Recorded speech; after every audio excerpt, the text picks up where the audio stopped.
Bonsoir, bienvenue à cette séance extraordinaire du Conseil municipal de Val-d'Or, tenue le 11 avril à 17 heures au lieu habituel des délibérations. Alors, si vous voulez bien, on va prendre un moment de réflexion.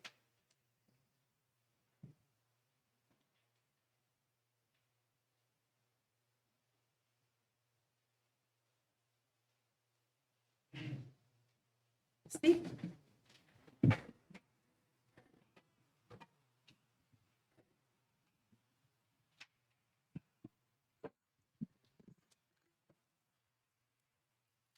Alors, nous allons commencer par l'adoption de l'ordre du jour. Je prendrai une proposition, s'il vous plaît. Oui, Madame la mairesse. Alors, je vais proposer l'ordre du jour qui comprend 4 points, dont le point 2, projet d'aérodrome près du 4000 boulevard Jean-Jacques Cossette. J'en fais donc la proposition. Je vous remercie, M. Gagné, et ce sera appuyé par... Je vais appuyer, Madame la mairesse. Merci, M. Turcotte.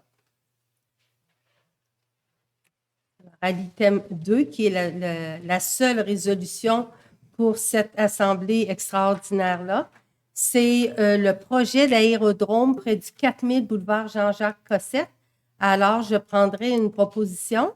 Je fais la proposition, Madame la mairesse, et je vais vous lire tout le libellé de la résolution.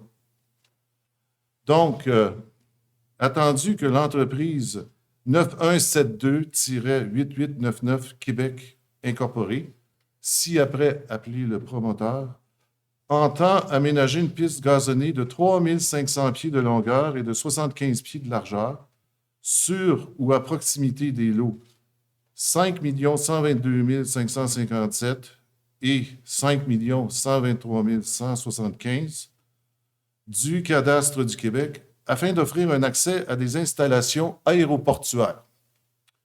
Attendu que tout projet d'aérodrome doit faire l'objet d'une consultation publique par le promoteur, conformément à la sous-partie 7-consultation-aérodrome du règlement de l'aviation canadien, qui est le DAROS-96-433. Attendu que le promoteur a installé une pancarte au lieu prévu des travaux, tel que requis à l'article 307.05b, invitant les parties intéressées à présenter leurs observations au cours d'une période de 45 jours, laquelle prendra fin le 15 avril prochain. Attendu que la Ville, en tant qu'autorité locale responsable de l'aménagement du territoire où les travaux sont prévus, là je fais référence à l'article 307.04, le 1 de 5, n'a pas reçu l'avis prescrit à l'article 307.05a de la part du promoteur. Attendu que la Ville a été informée récemment de l'existence de ce projet et de sa teneur par une tierce partie, mais tient fermement à exprimer sa position au promoteur. Attendu que la Ville est fortement préoccupée par les impacts des opérations d'un aérodrome sur le voisinage et sur la sécurité, eu égard aux articles suivants. Aux troubles anticipés à la quiétude du milieu résidentiel avoisinant par le bruit des aéronefs. Au potentiel de dangerosité par les automobilistes circulant dans la courbe de la route 397 par l'effet de surprise créé lors des décollages, atterrissages, l'endroit étant déjà reconnu comme préoccupant. Au potentiel de dangerosité d'accès au terrain qui devrait présumément se situer à la sortie d'une courbe sur la route 397 et dont la dangerosité est manifeste depuis plusieurs années en fonction de l'achalandage qui sera généré. À la proximité de puits desservant en eau potable d'importants secteurs résidentiels avoisinants, à la proximité directe d'une zone de protection du milieu naturel correspondant à l'aire de recharge de la nappe d'eau souterraine, l'aquifère, desservant l'ensemble de la ville de Val-d'Or, à la couverture de risques et à la capacité de la desserte incendie en cas de sinistre majeur, à la primauté de l'intérêt collectif des citoyens de la ville de Val-d'Or sur ceux du promoteur et d'un petit groupe. Attendu que la ville préconise que les activités aériennes se concentrent à l'aéroport existant. Que le préambule de la présente résolution en fait partie intégrante. Que le conseil municipal de Val-d'Or s'oppose au projet d'aménagement d'installations aéroportuaires prévu pour être situé sur ou à proximité des lots 5 122 557 et 5 123 175 du cadastre du Québec, près de la propriété connue comme étant le 4000 boulevard Jean-Jacques Cossette, pour les motifs ci-devant énoncés. Qu'une copie conforme de la présente soit adressée au promoteur, au ministre des Transports du Canada, au ministre du Transport du Québec, au ministre responsable des régions de l'Abitibi-Témiscamingue et du Nord du Québec, M. Pierre Dufour, ainsi qu'à la députée de la circonscription Abitibi, Baie-James-Nunavik et You, Mme Sylvie Bérubé. J'en fais donc la proposition, Mme la mairesse. Merci, M. Saint-Jules. Et ce sera appuyé par... Je vais appuyer cette résolution, Mme la mairesse. Je vous remercie, M. Turcotte. Alors, à l'item numéro 3, ici, même si c'est une assemblée extraordinaire, on a permis quand même une période de questions qui était réservée au public. Alors, si vous avez des questions ou peut-être un commentaire à nous faire, vous êtes invités à vous rendre au micro, à vous nommer et adresser vos commentaires ou votre question à moi présentement. S'il y a quoi que ce soit.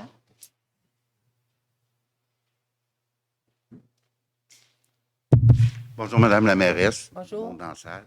Je m'appelle Pierre Bouchard.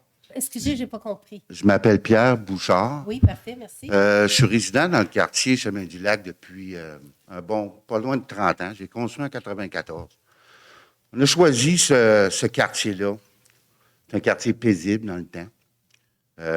On se considère pas en ville, mais en ville, mais pas en ville. Hein? C'est un peu différent. Depuis les augmentations de 10, 15 ans, 20 ans, l'augmentation du bruit excessive, tranquillement, pas vite, le quartier, on commence à être entouré de commerces, d'usines, à partir des 2 ronds-points. Bon signe pour la ville, l'économie, c'est normal, la ville grandit. Mais par contre, depuis plusieurs années, il y a eu une augmentation d'hydravions, lac Stabelle et le lac Blouin, qui accommodent beaucoup de bruit.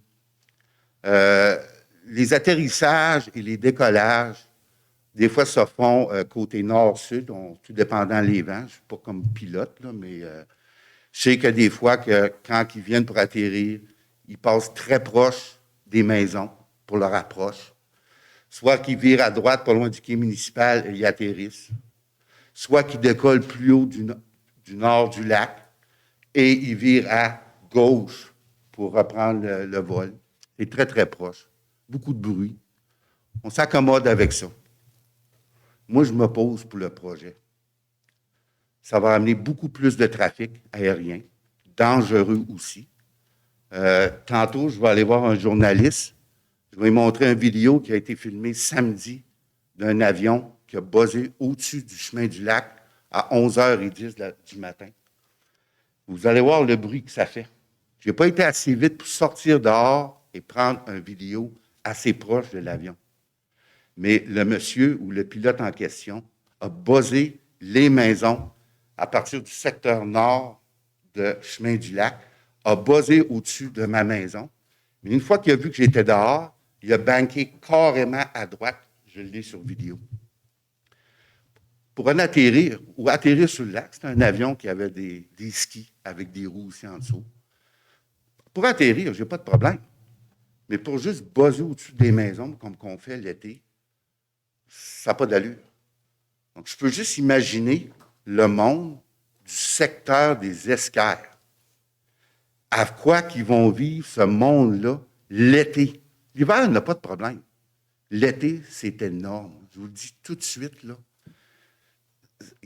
Il y a des matins, là, ça décolle à 7 heures du matin.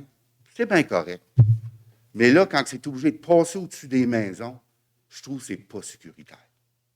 C'est dangereux. Je ne dis pas que ce n'est pas des bons pilotes, mais ça n'a pas de... Ce monde-là va vivre l'enfer. J'ai une question, Madame la mairesse. Qu'est-ce qui peut arriver dans le futur s'il y a des problèmes à cet aéroport-là? La vente de maisons, le bruit excessif. Est-ce qu'on va être brimé que le monde ne veut pas acheter nos maisons à cause du secteur dangereux? Qu'est-ce qui va arriver? C'est-tu un aéroport contrôlé, comme à l'aéroport? C'est-tu éclairé, cette piste-là? Est-ce qu'ils vont fonctionner avec un beacon ou un signal pour l'approche? On ne sait rien. Absolument rien. Le projet a été, tout d'un coup, un projet d'aéroport privé à Val-d'Or. Voyons donc. Il faut crever ce projet-là dans l'œuf, là. Ça n'a pas d'allure.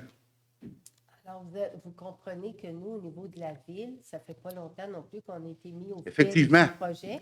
Et c'est pourquoi on n'a pas attendu une réunion ordinaire pour faire la résolution d'opposition. On ne voulait pas prendre de chance parce que au moment où on en a entendu parler, on avait une date limite du 15 avril. Alors, c'est pour ça qu'on a fait une réunion extraordinaire. Vous comprendrez que nous, on est là pour...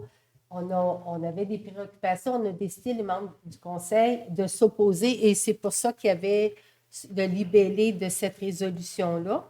Mais les questions que vous avez, moi, je ne peux pas y répondre parce que ce n'est pas moi le promoteur du projet. C'est correct, puis je comprends. Mais ça va vous donner l'occasion quand même là, de... Je comprends juste, je comprends l'affaire, Mm. mais comme je dis, il faut que ça crève dans l'œuf, là, cette affaire-là. Ça n'a pas d'allure. Le monde des escars, ils ne savent pas ce qui va arriver bientôt. Là. Le bruit excessif. Tu sais, nous autres, la minute qu'on sort un clou et un marteau pour martonner quelque chose dans notre maison, on vient vous voir, c'est un projet, ça prend des permis. Mm-hmm. Comment ça que ce promoteur-là est déjà en branle avec ce projet-là? Ça n'a pas d'allure. Ça ne devrait pas être. La sécurité du monde, vous avez marqué des très bons points, des accidents, on ne sait pas ce qui peut arriver. C'est des quartiers résidentiels.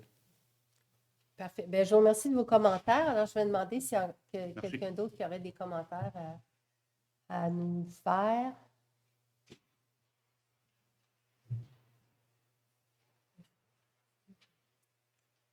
Bonjour. Bonjour. Mon nom, c'est Christine Kenney. Je suis une résidente du versant des Escars. Moi, j'ai acheté en 2018. Ce qui m'a attirée au versant des Escars, c'est la quiétude, la proximité de la forêt, la nature, la tranquillité. Moi, j'ai beaucoup d'inquiétudes et d'interrogations par rapport à ce projet-là. Premièrement, la façon dont le promoteur a fait sa consultation publique sur une affiche à peine visible de la route qui a été vue, heureusement, par hasard, par une résidente de la communauté des Valles et qui a mis la population en alerte. Donc, déjà là, moi, je trouve que ça manque de transparence. Mm-hmm. J'ai communiqué avec M. Beauvais le 7 avril en avant-midi.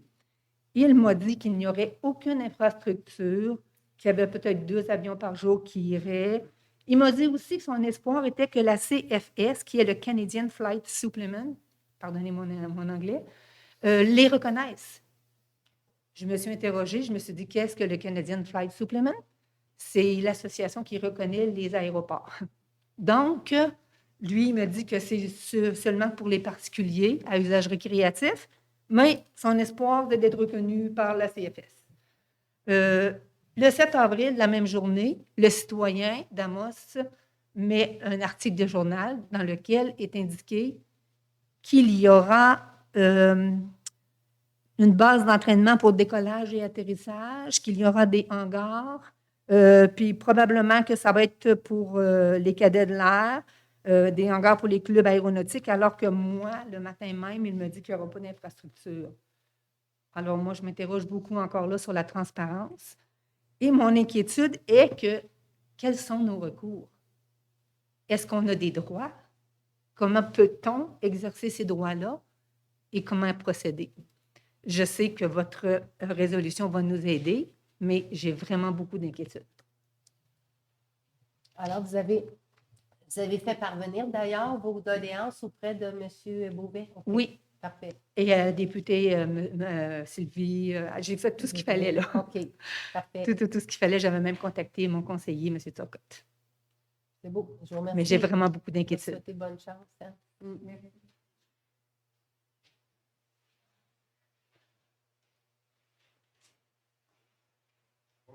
Bonjour. Mon nom, c'est Claude Miron. Je restais à Gatineau, j'ai acheté au mois d'août. Je viens juste d'apprendre ça. Je ne sais pas si vous savez, mais il y avait eu il y a une piste dans le coin de Charlevoix. Ils ont ouvert une piste récréative d'hélicoptères. Ça se passe l'été, puis les gens ont l'enfer depuis ce temps-là. Les hélicoptères passent au-dessus des maisons. La ville a accepté ça, mais en tout cas. Mon interrogation à propos du projet, c'est de savoir, vous opposez. Est-ce que le projet tombe à l'eau? Comment ça fonctionne? Y a-tu des recours pour revenir contre cette proposition-là? Puis là-bas, avec les hélicoptères, ben, les maisons sont plus vendables. Fait que, on s'entend, moi j'ai acheté au mois d'août, payé gros prix. Je suis dans ce secteur-là, fait que là, je ne sais pas ce qui va se passer. C'est ma retraite. Ça va mal. Fait que, Mais regardez, à votre question, la construction d'un aérodrome, c'est de juridiction fédérale, hein, depuis là, quand même. C'est pour ça qu'on dit qu'il faut que ces doléances-là soient adressées aux promoteurs, mais c'est Transport Canada qui va prendre la décision de permettre ce genre de construction ou non. C'est de compétence fédérale. Et c'est pourquoi nous y opposons. Parce qu'on n'a pas juridiction du tout dans ce genre de demande-là. C'est clair que nous, on s'oppose avec toutes les informations qu'on a données, mais rendu là, la seule chose, c'est qu'il y ait le plus de gens possible qui fassent parvenir leur opposition auprès du promoteur qui, lui, se doit de les envoyer dans son rapport là, de demande à Transport Canada. Mais nous, en fait, vu que c'est de compétence fédérale, on n'a pas notre mot à dire dans la décision de permettre ou non cette construction-là d'un aérodrome à l'endroit là, qui est stipulé. donc, c'est à nous d'envoyer nos doléances aux promoteurs. C'est sûr que nous, on va continuer quand même à voir comment le dossier, le déroulement du dossier. Mais je pense qu'avec quand même une résolution de ce genre-là qui va être envoyée à Transport Canada, ça montre quand même que même la Ville est derrière ses citoyens puis elle n'en veut pas. Là. On n'a pas juste dit on ne veut pas, là. On a nommé plein de raisons pour lesquelles on ne veut pas. Je pense qu'on n'a pas oublié avec le sérieux là, de la résolution. On espère que ça va aider le dossier. Merci. Bonjour. Bonjour. C'est Émilie Godbout. Oui. Dans le fond, j'ai justement des questions par rapport à ce processus-là qu'on doit envoyer nos oppositions au promoteur, que c'est lui qui doit se charger de transmettre l'information à Transport Canada. Je trouve qu'il y a comme un gros conflit d'intérêts. De quelle façon qu'on peut s'assurer que tous nos commentaires sont envoyés puis que l'ensemble des oppositions sont transmises à Transport Canada? Émilie, moi, j'ai posé la même question. Pour moi, ça sortait... ça n'avait comme aucun bon sens. Là. Par contre, c'est ce qu'on m'a dit, c'est la façon que Transport Canada, c'est l'exigence de Transport Canada que le promoteur soit envoie toutes les différentes oppositions ou qu'il fasse une espèce de résumé des oppositions. Alors ça, là, pour moi, c'est un peu une incompréhension. Mais c'est l'exigence, c'est la façon qu'ils procèdent eux autres là, dans un tel dossier. Alors, d'espérer peut-être que plus qu'on en met, plus qu'il va y avoir des gens, plus que peut-être qu'à un moment donné, premièrement, Transport Canada est quand même au courant là, du fait que nous, on va s'opposer et tout. Bon, c'est espérer que le travail soit fait sérieusement, mais c'est encore là, malheureusement, c'est dans les mains du Transport Canada. On peut pas s'immiscer là, dans la gestion là, de ce projet-là. Parfait. Puis mon autre question en lien avec le but de cette rencontre extraordinaire-là, c'est est-ce que les commentaires ou les arguments qu'on peut mentionner vont être ajoutés à votre résolution? Non, ben, en fait, on les a reçus, puis les membres du conseil les ont tous lus, là, les courriels, et c'est pourquoi nous, on ne peut pas dire on va, ben, en tout cas, de ce qu'on on en a discuté, on ne peut pas prendre vos commentaires que vous nous avez envoyés, puis les envoyer à Transport Canada.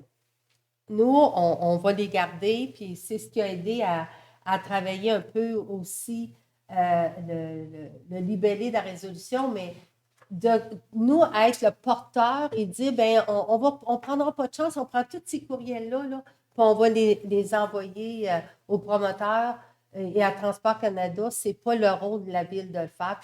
C'est ça qui faisait que ce soir, on se disait, il va venir des gens, puis on veut les écouter. Mais il ne faut pas que les gens pensent que nous, on a fait cette réunion-là pour prendre le dossier. On n'a pas cette possibilité de faire ça et la compétence, c'est la compétence fédérale qui peut le faire. Il faut souhaiter, par contre, que tous vos courriels et tous vos arguments soient envoyés par le promoteur à Transport Canada, à savoir si vous, comme citoyen, vous pensez à d'autres façons, bien, la balle est aussi dans votre camp, là, si on peut appeler ça comme ça. Parfait. Merci. OK.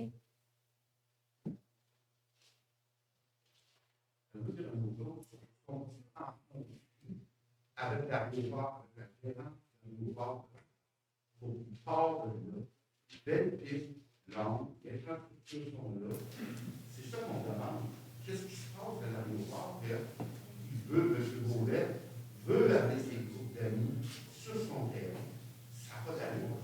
On a les plus belles infrastructures aéroportuaires dans la région. Puis l'idée qu'on dit qu'il y a trop de trafic aérien, excusez-moi, on n'est pas chez l'aéroport Pinot. Mais Si tu as de la misère à atterrir la Val d'Or, tu ne devrais pas avoir un permis pilotage. Tu comprends? Puis, c'est ça qui m'intrigue aussi de savoir pourquoi ils veulent partir de l'aéroport. Ça n'a pas d'allure. ben, en fait, je ne deviendrai pas le porte-parole de l'aéroport régional de Val-d'Or. Par contre, on siège, mon collègue, M. Saint-Jules et moi, sur le conseil d'administration qui, eux, n'interviendront pas, étant donné que l'aéroport régional est surtout en service pour les vols commerciaux. Alors, dans leur cas, c'est du récréatif. Alors, c'est pour ça qu'ils ne sont pas tenus là, de réagir. Bien, ça, c'est pour ça qu'on a espoir que le dossier va être vraiment analysé de façon sérieuse là, par le Transport Canada. Est-ce que il y a d'autres questions? Ou... Alors, si vous voulez bien, on va ajourner, puis je vous invite quand même, c'est votre hôtel de ville, je vous invite quand même, si vous voulez parler avec les médias après la réunion, là, vous êtes bienvenus de le faire. Nous allons nous retirer, nous, parce que nous étions déjà en rencontre. À moins que vous vouliez me faire signe là, de vouloir me parler personnellement, je vais rester un peu plus longtemps, mais sinon, après ça, on va libérer les membres du conseil. Alors, c'est correct? Alors, je vais prendre une proposition pour lever l'Assemblée. Oui, je vais en faire la proposition, Mme la mairesse. Je vous remercie, M. Lavoie. Ce sera appuyé par Je vais appuyer Mme la mairesse. Mme Morin. Parfait, je vous remercie. Bonsoir.